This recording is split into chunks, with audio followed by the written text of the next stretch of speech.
Investment investment investment पैसे से पैसे बनाने का एक ऐसा तरीका जो कि थोड़ा रिस्क फ्री है, थोड़ा टाइम लेता है, बट लॉन्ग टर्म में पैसा बना के देता है।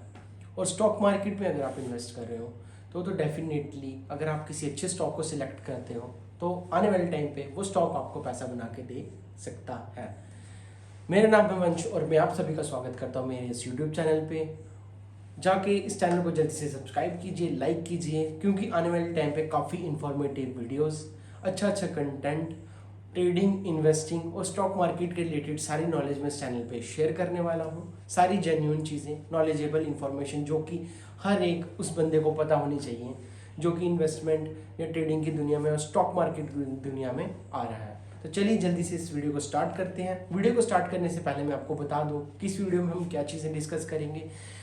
आज का मेन टॉपिक जो कि आपने थंबनेल में देख लिया होगा वो है इन्वेस्टमेंट। कैसे इन्वेस्टमेंट स्टार्ट करें, कैसे एक शेयर को सिलेक्ट करें, क्यों इन्वेस्टमेंट करनी चाहिए और कहाँ और कौन से सेक्टर में कैसे कैसे आप इन्वेस्टमेंट करके अच्छे पैसे बना सकते हैं। तो चलिए वीडियो को स्टार्ट करते हैं।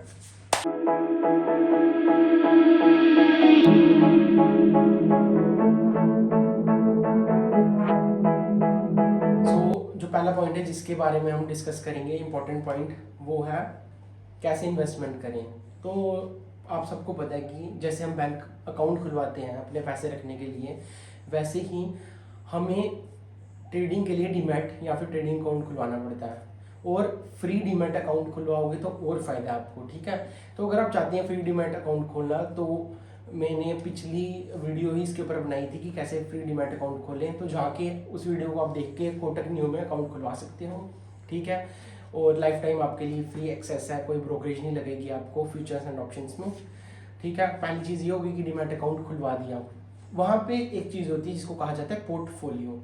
पोर्टफोलियो कहने का मतलब होता है कि जैसे सेविंग अकाउंट और करंट अकाउंट होता है ना, वैसे ही पोर्टफोलियो नाम की चीज़ है। जब हम शेयर्स को खरीदते हैं और वो हमारी जेब में आ जाते हैं, जेब या वॉलेट, उसको कहा जाता है ट्रेडिंग की टर्म्स में पोर्टफोलियो, ठीक है।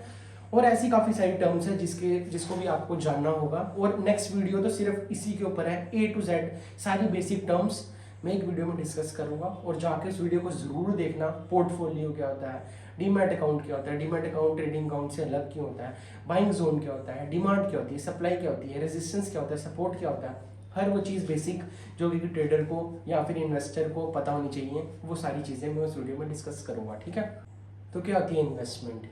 निवेश करना। निवेश का सिंपल सा मतलब होता है इन्वेस्टमेंट। हिंदी में हम निवेश कहते हैं और इंग्लिश में हम उसको कहते हैं इन्वेस्टमेंट। सिंपल सा मतलब है, अगर आप किसी भी शेयर को खरीदते हैं लॉन्ग टर्म पर्सपेक्टिव के लिए, 15 या 15 से ज़्यादा दिन के लिए, स्टॉक मार्केट के नज़र में उसको कहा जाता है इन्वेस्टमेंट इन शेयर्स। बट अगर आप लैंड खरीदते हैं, कोई बिल्डिंग खरीदते हैं, कोई भी ऐसी चीज़ में अपना पैसा लगाते हैं जहां से आपको लॉन्ग टर्म में पैसा बनेगा या पैसा बन सकता है, उस चीज़ को कहा जाता है सिंपल वर्ड्स में इन्वेस्टमेंट। तो बात करते हैं स्टॉक मार्केट की इन्वेस्टमेंट के लिए। क्यों लोग स्टॉक मार्केट में आते हैं, क्यों लोग इन्वेस्टमेंट करते हैं और क्यों करें। फॉर एग्जाम्पल, अगर आपकी सैलरी है 40,000 या फिर आप पॉकेट इनकम, मतलब कि मेन बात है बचाने की, पैसा अगर आपके पास बच रहा है, अगर आपके पास 5,000 बच रहे हैं, 10,000 बच रहे हैं, तो आप क्यों इन्वेस्टमेंट करें, मेरे कहने पे क्यों इन्वेस्टमेंट करें, ठीक है। तो सबसे बड़ा रीज़न जो कि मैं इस वीडियो की स्टार्टिंग में आपको बता दूंगा वो ये है कि हमारा इंडिया की जो इकोनॉमी है वो है ग्रोइंग इकोनॉमी। तो आने वाले टाइम में आप लोगों को सबसे ज़्यादा फायदा है अगर आप किसी अच्छी कंपनी में इन्वेस्ट करते हैं ना, क्योंकि अमेरिका या फिर अदर कंट्रीज देख लो, आप चाइना देख लो, रशिया देख लो, तो वहाँ पे जैसे अमेरिका में आई थिंक 40 to 50% लोग इन्वेस्ट करते हैं, बट इंडिया में अभी 10 या 5 to 10% लोग ना इन्वेस्ट करना स्टार्ट कर रहे हैं। और उनमें से भी कई लोग ऐसे हैं जो SIP करते हैं, नहीं मतलब कि 50-60%, उन 10% के 50% लोग वो होंगे जो SIPs कर रहे हैं। समझो कि अगर अगले 5 या 10 या 15 साल में वही 10% बढ़ के 50% हो जाएगी, तो स्टॉक मार्केट कितना ज़्यादा ग्रो होगा, आपके शेयर्स कितने ज़्यादा ग्रो होंगे और आपकी इन्वेस्टमेंट कितनी ज़्यादा हो जाएगी और कितना पैसा बन जाएगा।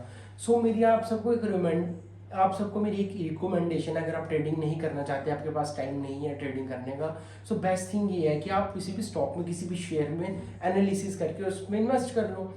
देखो, माइंड में सबसे पहले लोगों की चीज़ है कि रिस्क है, पैसा डूब जाएगा, ये होगा वो होगा। मैं आपको ये चीज़ें बता दूं कि किसी भी शेयर का डूब जाना 1 या 2 या 10 या 15 दिन में कोई चीज़ नहीं डूबती।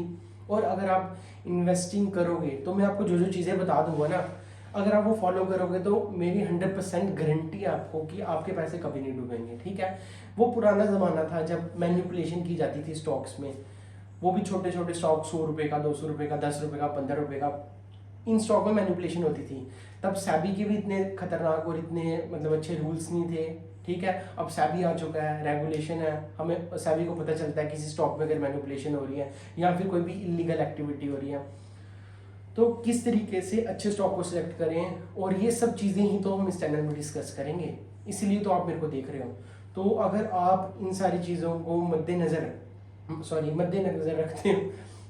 रखते हुए अगर इन्वेस्ट करेंगे तो आपका स्टॉक, आपका शेयर और आपका पैसा कभी नहीं डूबेगा। चलो हम बढ़ते हैं नेक्स्ट टॉपिक की तरफ। सो नेक्स्ट टॉपिक रहेगा कि शेयर में या फिर किसी भी स्टॉक में इन्वेस्ट करने से पहले कौन कौन सी चीज़ें हैं जो कि आपको एज एन इन्वेस्टर पता होनी चाहिए, ठीक है।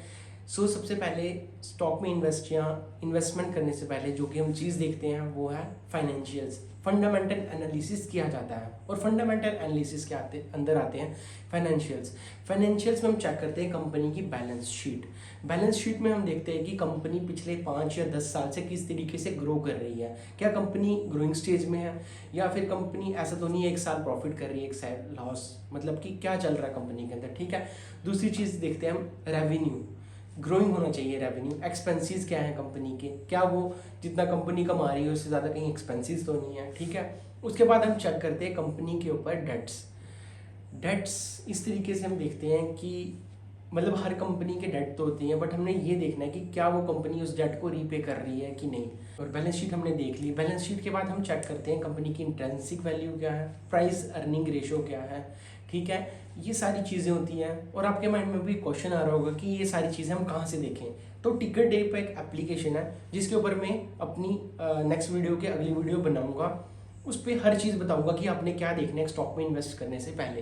तब तक के लिए आपका एक होमवर्क रहेगा कि आपको यूट्यूब पर जाके चेक करना है कि कौन से स्टॉक्स हैं ऑटोमोबाइल्स, इलेक्ट्रिक इससे रिलेटेड या फिर एआई के रिलेटेड जो कि आने वाले टाइम पे बढ़ सकते हैं, जिनके फाइनेंशियल्स अच्छे हैं। आपने सिलेक्ट करके रखने हैं। क्राइटेरिया मैं आपको उसी दिन बता दूंगा कि आपने क्या क्या चेक करना है। अगर वो स्टॉक उस क्राइटेरिया के अंदर आता है तो आप पक्का इन्वेस्टमेंट करें। और उसी वीडियो के एंड में मैं एक स्टॉक आपको बता दूंगा जिसमें आप इन्वेस्टमेंट कर सकते हैं, और गारंटी है कि आने वाले 5-10 सालों में, 2 से 3 सालों में भी आप उसकी ग्रोथ देख सकते हैं, बट आने वाले 5-10 सालों में वो काफ़ी ग्रो करेगा, ठीक है। सो ये रहेगी मतलब कि आपके लिए एक बोनस चीज़। अगर आप उस वीडियो को देखते हैं जाके तो नोटिफिकेशन को भी ऑन कर दो ताकि वो वीडियो मिस ना हो जाए आपसे। तो बात कर रहे थे हम शेयर के लिए, तो आपने कैसे सिलेक्ट करना है शेयर को, जो आपका होमवर्क है। तो आपने यूट्यूब में अलग अलग वीडियोस देखनी है, वहाँ पे जाके आपने 15 से 20 स्टॉक सिलेक्ट करके रखनी है, ठीक है।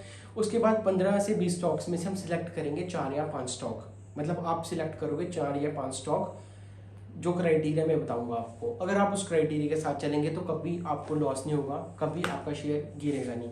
और एक और चीज़ मैं आपको बता दूं कि हमेशा स्टॉप लॉस, हम बात करते हैं स्टॉप लॉस। अब जिन लोगों को स्टॉप लॉस नहीं पता तो मैं उनको बता दूं कि जब भी हम ट्रेड प्लेस करते हैं या फिर स्टॉक खरीदते हैं तो वहाँ पे आजकल एक ऑप्शन आता है कि हम स्टॉप लॉस लगा सकते हैं। फॉर एग्जांपल हमने 100 रुपये का स्टॉक को खरीद लिया, ठीक है।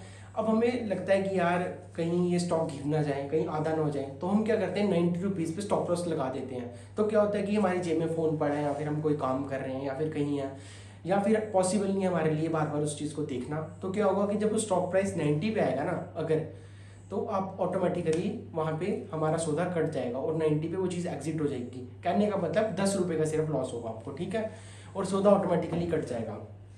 तो इन्वेस्टमेंट के लिए जो कि स्टॉप लॉस है ना, जो कि मैं फॉलो करता हूँ और मुझे लगता है कि आप सबको ही फॉलो करना चाहिए, वो है 30% का।